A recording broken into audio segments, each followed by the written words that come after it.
You know that feeling when your neck hurts after a long day but you were just sitting at your desk? Or how stress always seems to find a home right in your shoulders? Well, it turns out there's this hidden, almost forgotten system inside you that connects everything.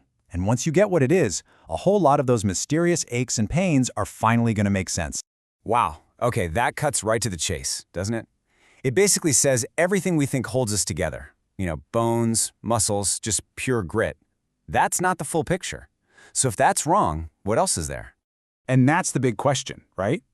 The answer is this incredible system that, for centuries, was literally ignored, even by atomists. But science is finally catching up, and we're realizing just how unbelievably important it is. Okay, so let's pull back the curtain on this forgotten web, because understanding this might just change how you think about, well, everything, from your posture to your pain to even your emotions. I mean, look at this shift. It's massive. For hundreds of years, scientists saw this stuff as just packing peanuts. They'd literally throw it in the trash during dissections to get to the important parts. And now, we know it's an intelligent, body-wide sensory organ, a communication network. It's a total game changer. So what is this stuff? It's called fascia, and it's basically this 3D, seamless web of connective tissue that's woven through your entire body. The best way to think about it is like a single, unified bodysuit that you're wearing on the inside, just beneath your skin.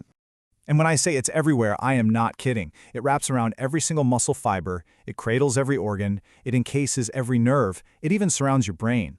If you could magically dissolve everything else, your bones, muscles, organs, this fascial web would remain, holding the perfect 3D shape of you.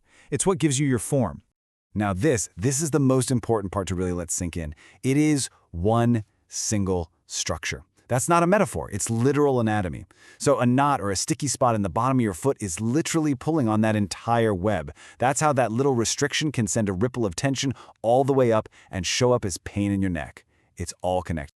So, if this web connects everything, what happens when it gets stuck?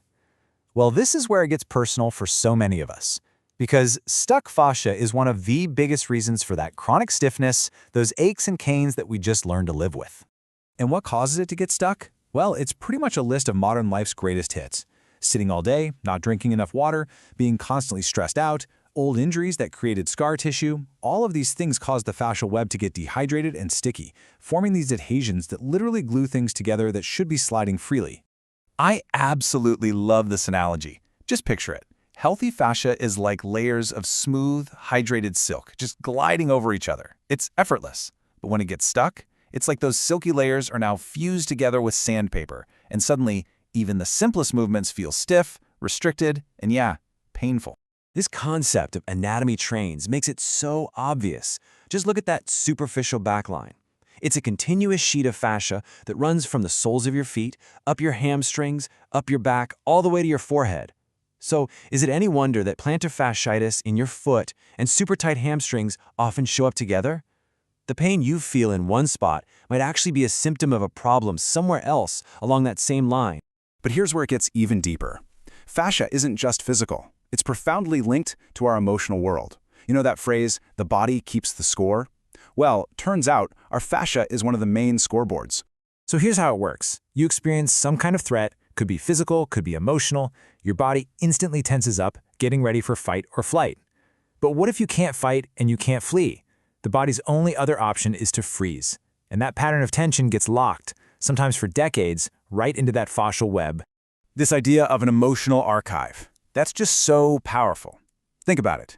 Every time you've had to swallow your anger, hold back tears, or push through fear, your body physically stores that unresolved energy right there in the web. And listen, these aren't just metaphors, they are real physical patterns. Unspoken anger literally leads to a clenched jaw and tight shoulders. Feeling vulnerable often leads to contracted hips. Carrying the weight of the world on your shoulders, well, it physically rounds them forward and stiffens your neck. Your emotional posture becomes your physical posture. Okay, so that's a lot. But here is the good news, the really good news. You are not stuck with this. It's not permanent. So let's shift from the problem to the solution. Let's talk about how we can start to rehydrate, release, and literally reweave this amazing web. It really boils down to three main things. First, hydration. And get this, it's not just about drinking water. You have to move to actually help your tissues sponge it up. Second, varied movement. Get out of those repetitive patterns. And third, targeted release work to break up those sticky spots and get things gliding again.